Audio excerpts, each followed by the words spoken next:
Elston എസ്റ്റേറ്റിന്റെ ഭൂമി ഏറ്റെടുക്കുന്നതിന് വേണ്ടി 25 കോടിക്ക് പുറമെ 17 കോടി കൂടി കൊടുക്കണമെന്നാണ് ഹൈക്കോടതി ഡിവിഷൻ ബെഞ്ചിന്റെ വിധി. നമ്മൾ പോസിറ്റീവായിട്ടാണ് കാണേണ്ടത്. ഹൈക്കോടതിയിൽ ഈ ഭൂമി ഏറ്റെടുക്കാൻ സർക്കാരിനെ പൂർണ്ണമായിട്ട് അനുവദിച്ചു എന്നുള്ളതാണ് അതിൽ ഏറ്റവും പ്രധാനപ്പെട്ട കാര്യം. എൽസ്റ്റണിലെ ഭൂമി ഏറ്റെടുക്കാനുള്ള നടപടിക്രമങ്ങൾക്ക് നേതൃത്വം നൽകുമ്പോൾ കോടതി മുമ്പാകെ തന്നെ ഞങ്ങൾ പറഞ്ഞു, അതുമായി ബന്ധപ്പെട്ട നിരവധി കേസുകൾ നിലനിൽക്കുമ്പോഴും വയനാട്ടിലൊരു പ്രത്യേക കേസ് എന്ന നിലയിൽ subject to the final verdict of the civil suit എന്ന സാഹചര്യത്തിൽ നമുക്ക് കോടതി നിശ്ചയിക്കുന്ന പണം കൈമാറാം. അത് കോടതി വിധി അന്തിമമായി തീരുമാനിക്കുന്നതനുസരിച്ചായിരിക്കും ആ പണത്തിൻ്റെ ഉടമസ്ഥാവകാശം. സ്വാഭാവികമായിട്ടും 26 കോടി രൂപയാണ് നേരത്തെ നമ്മൾ കണ്ടിരുന്നത്. അത് മാർക്കറ്റ് വാല്യൂ നോക്കിയിട്ടാണ്.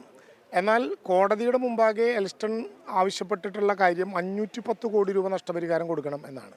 കോടതി അത് അനുവദിച്ചില്ല. അതാണ് അതിൽ ഏറ്റവും പോസിറ്റീവായി കാണേണ്ട പോയിന്റ്. കോടതി പറഞ്ഞിട്ടുള്ളത് 17 കോടി കൂടി ഫയർ വാല്യൂ നോക്കി നിലവിലുള്ള പണത്തോടൊപ്പം 17 കോടി രൂപ കൂടി കോടതിയിൽ കെട്ടിവെക്കാനാണ്.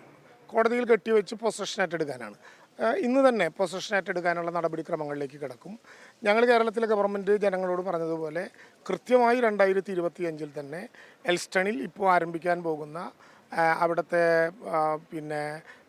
നഗരവുമായി ബന്ധപ്പെട്ട ടൗൺഷിപ്പുമായി ബന്ധപ്പെട്ട സ്ഥലത്തെ കെട്ടിടങ്ങളുടെ നിർമ്മാണം പൂർത്തീകരിക്കും. സർക്കാരിന് വളരെ പോസിറ്റീവാണ് വിധി. കാരണം ഭൂമി ഏറ്റെടുക്കുമ്പോൾ ഇതിന് നേരത്തെ മുതൽ 2 എസ്റ്റേറ്റുകളും പറഞ്ഞിരുന്ന പ്രശ്നം ഡിസാസ്റ്റർ ആക്ട് അനുസരിച്ച് ഭൂമി ഏറ്റെടുക്കാൻ പറ്റുമോ എന്ന ലീഗൽ ക്വസ്റ്റ്യനാണ്. ആ ലീഗൽ ക്വസ്റ്റ്യൻ കോടതി മറുപടി പറഞ്ഞു. ഡിസാസ്റ്റർ ആക്ട് അനുസരിച്ച് ഭൂമി ഏറ്റെടുത്ത സർക്കാരിൻ്റെ നടപടി പൂർണ്ണമായിട്ടും ന്യായീകരിച്ചു. പിന്നെ നഷ്ടപരിഹാരവുമായി ബന്ധപ്പെട്ട പ്രശ്നമാണ്. അതും കോടതി ഫൈനലൈസ് ചെയ്തില്ല. തൽക്കാലം ഈ പണം കൂടി കെട്ടിവെക്കുക, ബാക്കി കോടതി നോക്കിയതിന് ശേഷം നഷ്ടപരിഹാര തുക നിശ്ചയിക്കാം എന്നാണ്. ഇന്ന് തന്നെ നടപടിക്രമങ്ങൾ പൂർത്തീകരിക്കും.